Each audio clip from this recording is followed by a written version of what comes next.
Hello everyone, in this video I'm going to show you how to find Tron TRX wallet address on Bitmart. Before we get into it, make sure to like this video and subscribe to our channel for more crypto related videos.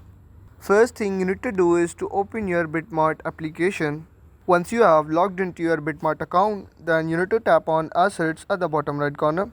After that, you need to click on this add crypto button. Now from this select deposit method window, you need to choose deposit via crypto network. From this list of currencies, you need to search for TRX in the search bar and simply select Tron at the top version. After that, it will automatically select your network Tron, and always make sure to select same network on the sending side also, or you will lose all your funds. Now here you can see your Tron TRX wallet address along with the QR code.